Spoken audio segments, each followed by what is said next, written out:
भाई प्रीतम दादा भाकरे आगे बढ़ो। कैसा हो? अरे उरण का आमदार कैसा हो? बच्चा बच्चा जानता है, बच्चा बच्चा जानता है। स्थितीवर येतो आणि ते सुद्धा उरणच्या परिस्थितीवर येतो।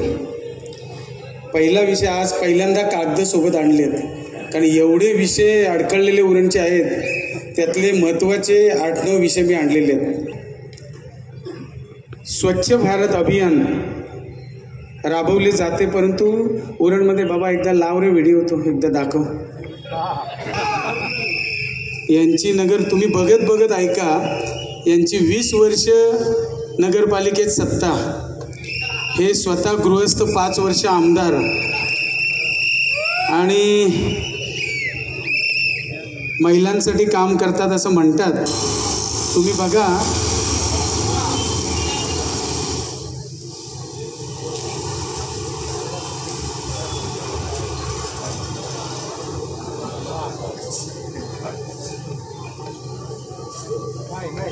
महिलांचे टॉयलेट आहे, तर महिलांचे हे टॉयलेट बघा। अहो या महाशयांना साधे स्वच्छतागृह उभारता नाही आहेत आणि या मोठ्या मोठ्या गोष्टी करतायत। महिलां परिस्थिती आहे, महिला स्वच्छतागृहात गेल्यावर दरवाजा धरून तिथे बसतात, अशी परिस्थिती। यांचं ऑफिस इथे समोर एक टॉयलेट आहे, त्यांच्या ऑफिसच्या डाव्या बाजूला हे टॉयलेट। म्हणजे एक सांगायची तुम्हाला गोष्ट, हे समोरच्या बाजूलाच शौचालय इथे आहे। मी स्वतः तिथे गेलो आहे। हे 7-8 शौचालय आता आपल्या टीमने तर पूर्ण बघितलेले आहेत। हे तुम्ही करत असताना नुसत्या गोष्टी करायच्या, हे फक्त मी यांच्या ऑफिसच्या समोरचं दाखवलं आहे। असे भवरा, मंगिरा वसाहत, मोरा या भागात सगळीकडे अशी अवस्था। शहरात कुठे टॉयलेट नाही, जे आहेत ते असे, आणि हे सांगतात आम्ही विकास केला। विचारणारच। दुसरा विषय, कोटी खर्च करून विकास केला म्हणे। लाव बाबा तो पण व्हिडिओ लाव जरा।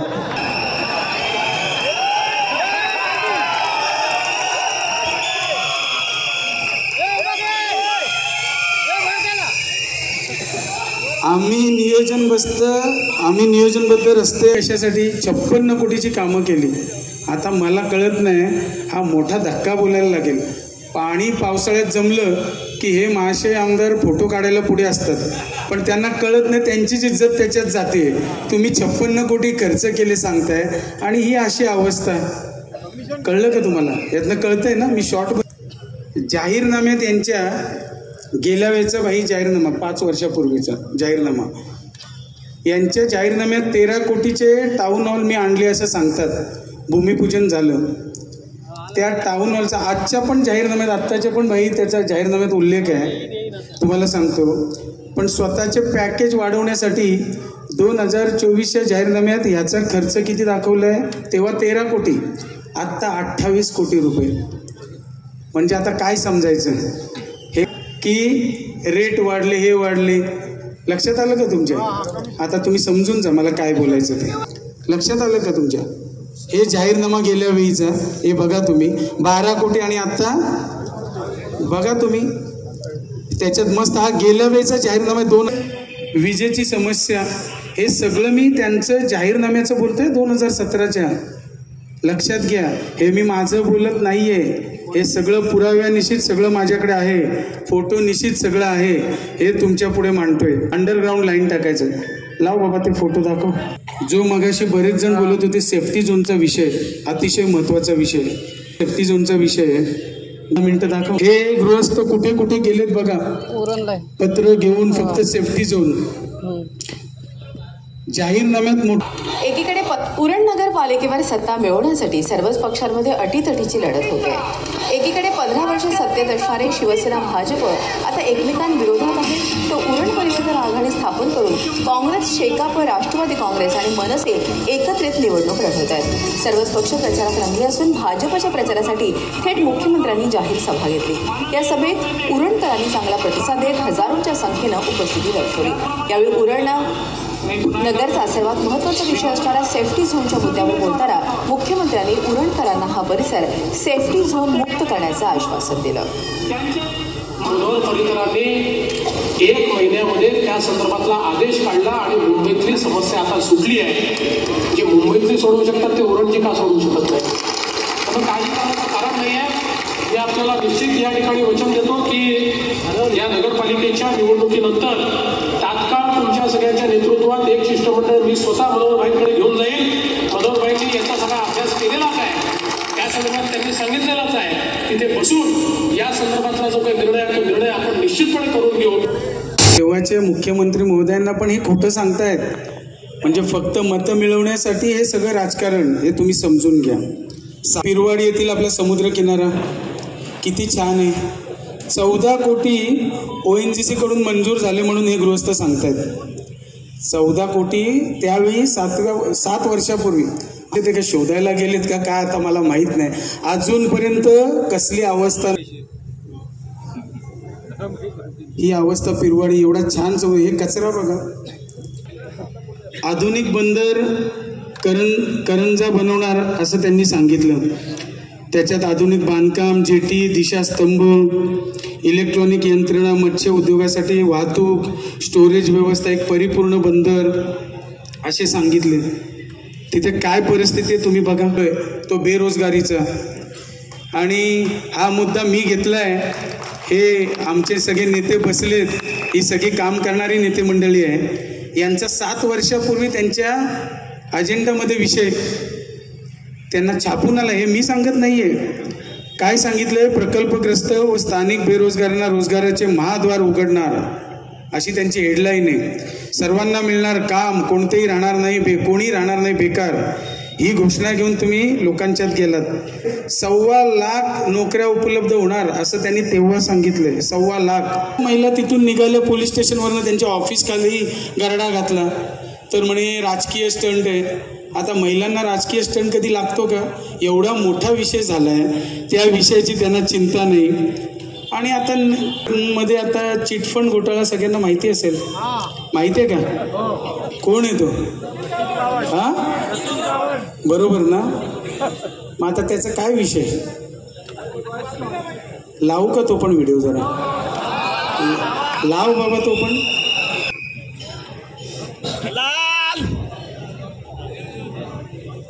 जो प्रश्न विचारलेला आहे ती वस्तुस्थिती आहे. पैसे दुप्पट करून देतो वगैरे अशा प्रकारचं आम्ही दाखवून मोठ्या प्रमाणात लोकांची त्या ठिकाणी लुबाडणूक करण्यात आली आणि जवळपास 39 कोटी रुपये याच्यामध्ये लोकांचे गुंतवणुकीचे त्या ठिकाणी बुडालेले आपल्याला पाहायला मिळत आहेत. यामध्ये पोलिसांनी कारवाई केली आणि सन्माननीय सदस्यांनी सांगितलं त्याप्रमाणे या मुख्य आरोपीला सत्र न्यायालयाने त्या ठिकाणी जामीन दिला होता. परंतु त्या जामिनाच्या विरुद्ध अपील करून तो जामीन रद्द करून त्यांना पुन्हा अटक करण्यात आलेली. त्यामध्ये 9 कोटीची कॅश आणि 10 कोटी बँक अकाउंटमध्ये, यासोबत जवळपास 1.5 कोटीची. बरोबर आहे का की हे काय क्रॉप करून केलं असं काय आहे का? वाटतं का तुम्हाला? हे सगळे विषय आता उरणकरांनो, हे प्रश्न आपण आमदार महेश बालदींना विचारले पाहिजेत. आता घाबरून चालेल का? चालेल का? नाही तर यांचे धसके फक्त कॉन्ट्रॅक्टरांना दाबायचं, यांचे धसके फक्त लोकांना दाबायचे, यांचे धसके फक्त आपल्या कोळीवाड्यातील बांधवांना दाबायचे, आदिवासी बांधवांना दाबायचे. आता आदिवासी बांधव पण घाबरणारे राहिले नाहीत. उघडपणे माझ्यासोबत फिरतायत, उघडपणे फिरतायत. आणि ही तरुण मंडळी, हे सगळे तरुण तरुणी ज्यांचा विषय महत्त्वाचा, भाई मी रोजगाराचा विषय की तुम्हाला सांगतो, हे सगळे वरील विषय घेऊ. येत्या 20 तारखेला जर तुम्ही 6 नंबरला प्रीतम J.M. म्हात्रे या नावापुढे सिटी निशाणी असेल आणि त्याच्या पुढचं बटन जर तुम्ही दाबलं आणि 23 तारखेला जर या सिटीचा आवाज जोरात झाला तर हा आवाज मी वाया जाऊ देणार नाही, हे सांगायला मी तुम्हाला आलो. पतंग कुठलीही असो, अजून यांची कॅसेट परप्रांतीय मी काय अखिल भारतीय आगरी परिषदेच्या निवडणुकीला उभा आहे का? कुठलीही असो, दोरी आपल्याच हातात पाहिजे आणि पक्ष कुठलाही असो, पण या जमिनीवर माझा आगरी कोळी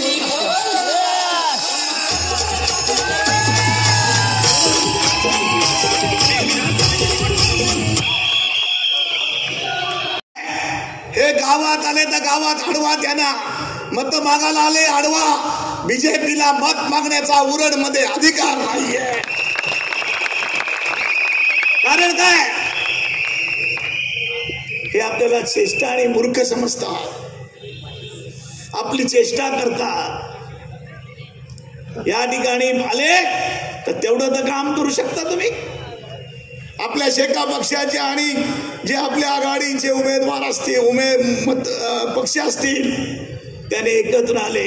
कॉम्रेड भूषण पाटलांना मी सांगतो, तुम्ही कामगिरी करायची आहे. ती इरादा पत्र घेऊन पास काढा, आले मत मागायला तर लात मारून सगळ्याला गावातून बाहेर काढा.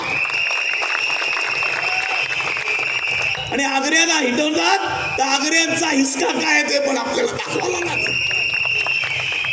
मी पंतप्रधानांचा एक वेगळा पायंडा आणि इतिहास आहे. झटपट काम करणारा पंतप्रधान. त्यांनी मनात आणलं, 1 मिनिटामध्ये चर्चा न करता बिल पास होतं पार्लमेंटमध्ये. 10% आपलं आर्थिकदृष्ट्या दुर्बळाचं बिल कुठलीही चर्चा न करता गोंधळामध्ये पास झालं. आणि 50% आरक्षणाचं आपलं जे आरक्षण आहे 27%, त्याच्यामध्ये आपली मागणी आणि पक्षाची भूमिका पण आहे की 50% आरक्षणाची जी अट आहे ती तुम्ही रद्द करा आणि ओपन करा, ही मागणी आहे. मी त्याच्यावर बोलणार नाही, तो माझा आजचा विषय नाहीये. नाव द्यायला ना एवढा वेळ का लागतो. मला काल वाटलं होतं की खारघर मध्ये पंतप्रधान आलेत निवडणुकीच्या निमित्तानं मत मागण्यासाठी, ते डीबी पाटलांच्या नावाची घोषणा करतील. केली का तरी घोषणा? मग कशाला लढायचं आपण? भूषण पाटील नुसतं बोलतात तिथे. या ठिकाणी डीबी पाटलांचं नाव द्या म्हणून आपण विधानसभेने ठराव केला. केंद्रीय मंत्री 4-5 झाले, त्यांनी त्या ठिकाणी दिला. त्याच्या पाठीमागे बालदी हसत हसत मस्तपैकी आम्ही बघितले. आणि आम्ही जसं काय दिलं असं सांगतात, नाव दिलं असं घेऊन इथे तुम्हाला परत सत्कार करतात. घोषणा करायचं म्हणजे काय, 2 पानाचा GR काढायचा, त्यांचं नाव द्यायचंच नाहीये. खाजगीपणे म्हणतात, डीबी पाटील कुठले पुढारी होते की आंतरराष्ट्रीय लोकांचे, जागतिक लोकांची नावं ही कोर्टला देतात, डीबी पाटलांचं नाव देत नाही. जे आता मागायला येतात त्यांना गावात सांगा, आमचा उमेदवार आम्ही मागे घेतो, डीबी पाटलांचं नाव द्या, आमचं काही म्हणणं नाही. मी चुकीचं बोलतो का? ही फसवणूक किती वेळा ऐकायची आहे. मी शेका पक्ष इथे लढतोय.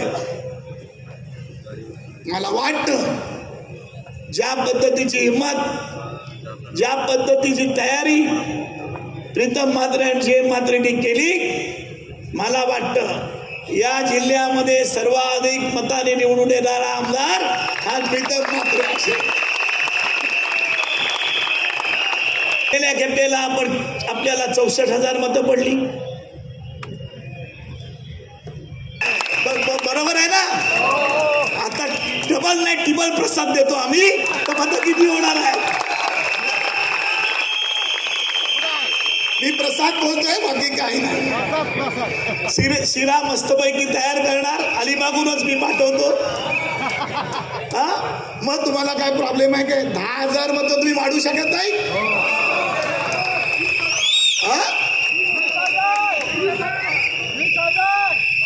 माझा विजय झाला. आणि माझ्याकडे गणित आहे. मी गणितात कधी चुकलो नाही, पण शेवटच्या निवडणुकीला मी चुकलो. मला माझ्या जवळच्याच लोकांनी फसवलं. गणित कधी कोणाला सांगायचं नसतं, म्हणून मी जास्त गणित सांगत नाहीये. माझं गणित चुकलं. मी 43 मताची तयारी केली होती, त्याच्यामध्ये बालदी वगैरे सगळे होते. पण माझ्याच माणसाने मला कळलं, मला कोण कोण मतं देणार आहेत ते कधी फोडायचं नसतं. पण मी 1 लाख मतं या ठिकाणी निश्चित घेणार आहे. कारण का? आपल्याकडे गणित आहे.